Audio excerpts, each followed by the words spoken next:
नमस्कार. मी सौ श्रेयसी कर्वे.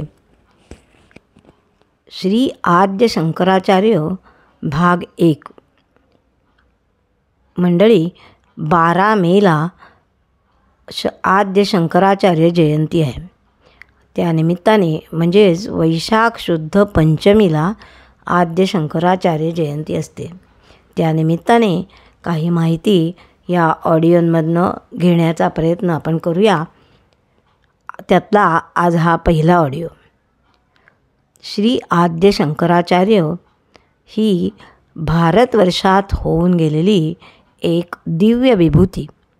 या विभूतीच्या तेजाची प्रभा आजही चारी दिशा प्रकाशित करते आहे. आचार्य होऊन गेल्याला आता 1200 वर्षांचा काळ लोटला आहे. ज्या काळामध्ये भारतवर्षामध्ये अवैदिक पाखंड माजलेली होती, अनाचार दुराचार हेच धर्म म्हणून गाजत होते. सारा भारत देश हा अवैदिक मतमतांच्या गलबल्यात अगदी भ्रांत चित्त झालेला होता, विकल झालेला होता. अशा या काळामध्ये शंकराचार्यांचा पुण्योदय झाला.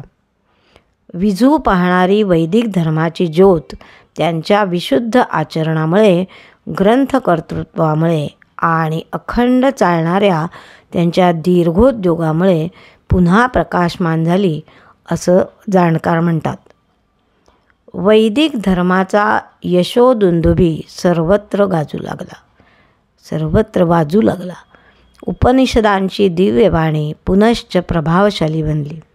भगवद्गीतेला अधिक गौरव प्राप्त झाला आणि देशातले धार्मिक अराजक अस्ताला गेलो. आचार्य येण्यापूर्वीची भारतातली परिस्थिती कशी होती हे आता आपण पाहूया. यामध्ये अभ्यासक असं म्हणतात की कोणत्याही धर्माचा त्याचा प्रभाव हा सरळपणे किंवा निर्विघ्नपणे कायमस्वरूपी सार्वकाल वाहत नाही.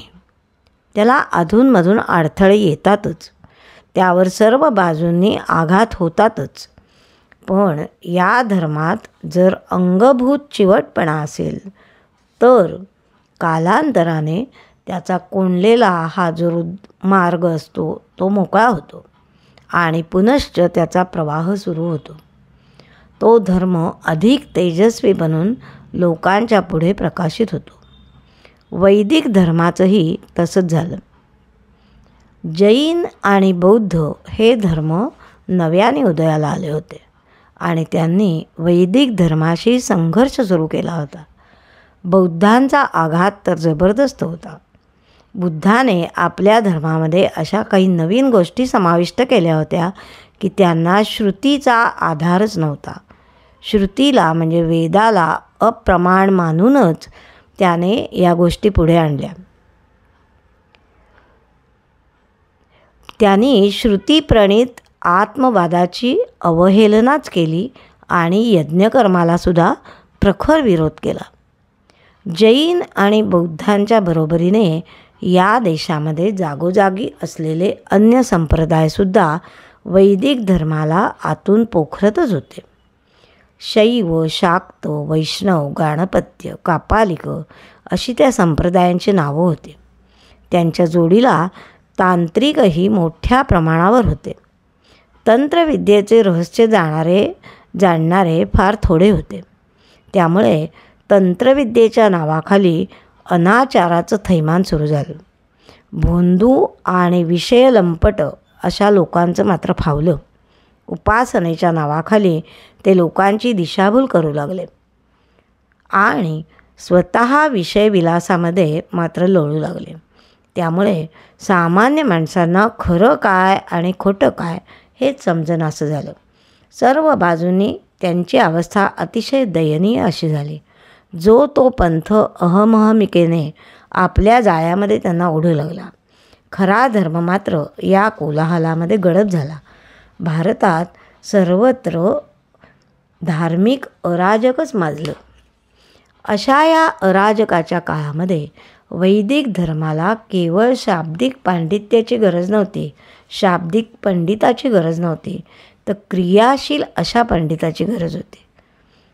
एष पन्या एतत् कर्म असे आपल्या वाणीने आणि कृतीने समाजाला दाखवणारा असा पुरुष श्रेष्ठ असायला हवा होता.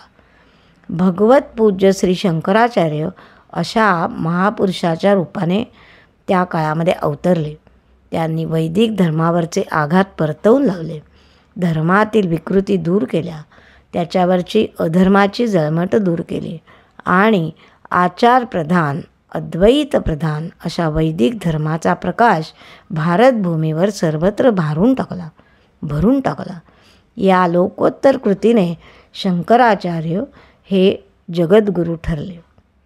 केरळ राज्यातील कालटी या गावी शिवगुरू आणि विशिष्टा किंवा सती या शिवभक्त धर्मपरायण अशा दाम्पत्याच्या पोटी हा सर्वज्ञ असा पुत्र जन्माला आला.